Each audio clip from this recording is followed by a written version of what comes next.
నా ఫ్రెండ్స్‌లోనే ఎంతోమంది నరకం చూస్తున్న వాళ్ళని చూశాను కాబట్టి అంటున్న మాట ఇది. ఆస్తులు పంచకుండా పోయారు అని ఏడ్చే కొడుకులు, బిడ్డలు ఉన్నారు కానీ, బతికుంటే నెల నెలా జీతం పంపేవాడు అని ఏడ్చే తల్లిదండ్రులున్నారా? 'త్రీ బీహెచ్‌కే' సినిమాలో ఒక బాధ్యత గల తండ్రి ఒక లక్ష్యం పెట్టుకొని తన ఫ్యూచర్ కోసం ప్లాన్ చేసుకుంటూ వెళ్తూ ఉంటాడు. అయినా కూడా కాలం కలిసి రాదు. అంత బాధ్యతగా ఉంటేనే పనులవ్వట్లేదిక్కడ.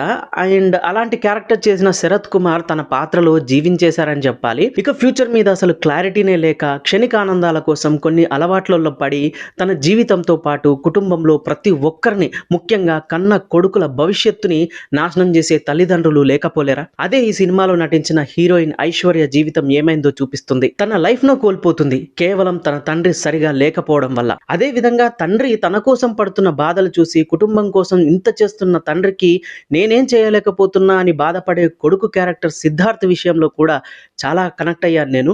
ఒకరి బాధ ఒకరు అర్థం చేసుకుంటేనే కదా అది కుటుంబం. అంతేకాని బాధ్యతగా లేకుండా ఒక తండ్రి ఉంటే తన లోపాలను కొడుకుల మీద బాధ్యతలుగా రుద్ది రుద్ది కనీసం మోరల్ సపోర్ట్ కూడా కొడుకుకి ఇవ్వకపోతే, ప్రేమ అనేది ఆ తండ్రి కొడుకు మీద చూపించకపోతే, ఎంతసేపు నెలాఖరికి డబ్బు డబ్బు అని కొడుకును పీడించుకు తింటూ ఉంటే ఆ కొడుకు బాధ ఎలా ఉంటుంది? అవును, బాధ్యతలు పంచుకోవడం కొడుకు ధర్మమే. కానీ కొడుక్కి బాధ వస్తే తండ్రి తప్పించుకుంటే ఆ కొడుకు ఏం చేయగలడు? ఎలా సాధించగలడు? ఏం చేయగలడు? బాధ్యతలతో పాటు నేనున్నాననే ధైర్యం, నువ్వు చెయ్యగలవు అనే మోరల్ సపోర్ట్, నాలా నువ్వు అవ్వకూడదు అనే భయం ఇవ్వగల తండ్రులు ఎంతమంది ఉన్నారు చెప్పండి? ఇంట్లో పరిస్థితులు అర్థం చేసుకొని నోరు మూసుకుని పనిచేసుకుంటూ జీవితాన్ని నెట్టుకొస్తున్న కొడుకులు ఎంతమంది లేరు? ఇంట్లో భారం కాకూడదని ఒక్క రూపాయి కూడా ఇంట్లో వాళ్ళను అడగకుండా వాళ్ళ జీవితాన్ని నెట్టుకొస్తున్న కొడుకులు మాత్రం లేరా? ఎస్, ఈ సినిమా అందుకు నాకు బాగా నచ్చింది. సినిమా మొత్తం కూడా ఇల్లు చుట్టూ మాత్రమే తిరుగుతుంది అనుకుంటే అది ఖచ్చితంగా పొరపాటు అవుతుంది.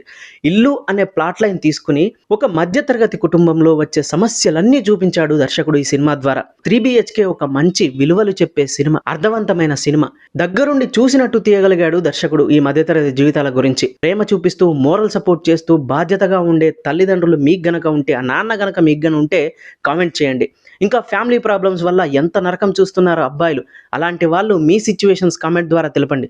చూద్దాం ఎంతమంది ఎలాంటి సిచ్యువేషన్స్లో ఉన్నారు, ఎలాంటి గొప్ప తల్లిదండ్రులతో ఉన్నారు అని.